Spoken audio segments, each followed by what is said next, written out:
In this video, we're going to cover the single target and AoE strategies for fire mages.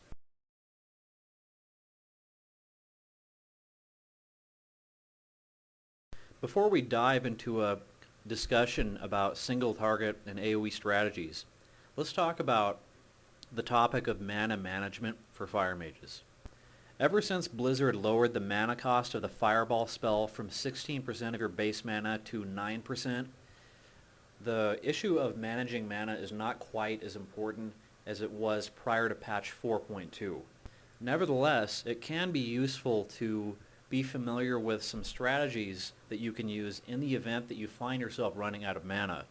There are 4 main rotations that you can use in order to conserve your mana, and you can see those on the screen right now. Let's start at the top. We have the burn rotation, we have the hover rotation, the pure scorch rotation, and the movement rotation. Let's start by discussing the burn rotation. All the burn rotation really amounts to is repeatedly spamming Fireball and taking advantage of any hot streak procs. The situation where it's most useful to use a burn rotation is where there's a window of opportunity where you need to Zurge a target or targets down very rapidly. One practical example is, say, a boss is almost dead in a dungeon. That would be a good situation to conduct a burn rotation. Let's move on to the hover rotation. The purpose of the hover rotation is to attempt to preserve mana or slow down the rate at which you're losing mana. So instead of repeatedly spamming Fireball, you'll periodically weave in Scorch casts. So for example, you may spam, say, 1 or 2 Fireballs and then 1 or 2 Scorches. Then maybe another Fireball and then another couple of Scorches. Again, the objective of the hover rotation is to slow down the rate at which you lose mana. Let's move on to the pure Scorch rotation. The only time you'll ever make use of the pure Scorch rotation is when you're completely out of mana. As you know, we do have talents in the fire tree that cause our Scorch spell to be free. Improved Scorch does that for us. So in this phase, it's fairly rare in actual practice that you will run completely out of mana. As I mentioned before, they did make a change in patch 4.2 that for the most part did correct the out of mana issues. But if you ever do find yourself in that situation, make sure that you utilize a pure Scorch rotation. Let's move on to the final rotation, the movement rotation. All this rotation consists of is making use of spells that you can cast while running. For example, Scorch, Flame Strike, Living Bomb, etc. That pretty much summarizes the 4 main mana management rotations. There is one thing I'd like to mention in regards to mana management, and that is that as of patch 4.2, you are most likely to run out of mana whilst repeatedly spamming your AoE spells like Flame Strike. And that pretty much wraps up our mana management discussion for fire mages. There's one more important topic that I'd like to cover before we dive into our single target and AoE strategies.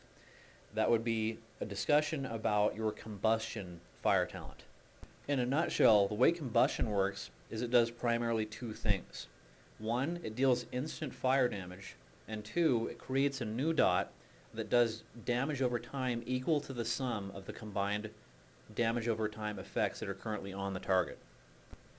The important question about Combustion is, when is the best time to use it?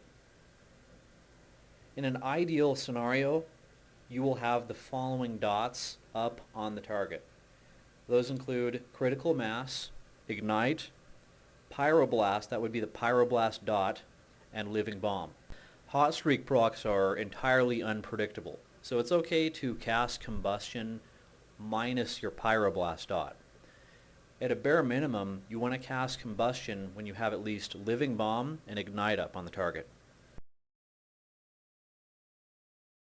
I'd like to digress for a moment and talk about an annoying problem as of patch 4.2 in regards to how the impact talent spreads Living Bomb. Let's walk through a hypothetical example that will best illustrate this Living Bomb problem. Say you're in a dungeon party and you're fighting a pack of mobs with 4 targets. You start by casting Living Bomb on your current target. Right after that, Impact procs. So you cast Fire Blast.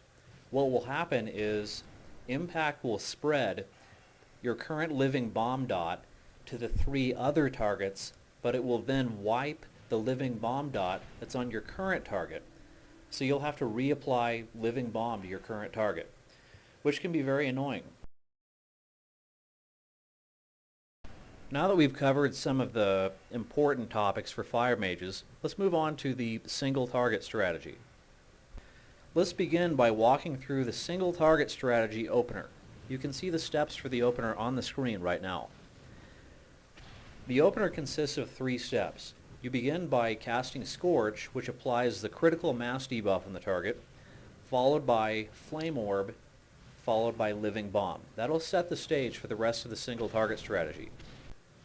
Let's walk through a list of bullets that constitute the rest of the single target strategy. Let's start by examining the very first bullet, which recommends that we follow the following single target priority system. You can see a list right now, and that constitutes the single target priority system. I'll give you just a moment to look that over. Moving on to the next bullet, always keep your target debuffed with critical mass, and also keep your Living Bomb dot up at all times. Let's move on to the next bullet. Always utilize the most appropriate mana management rotation. We did cover those rotations earlier.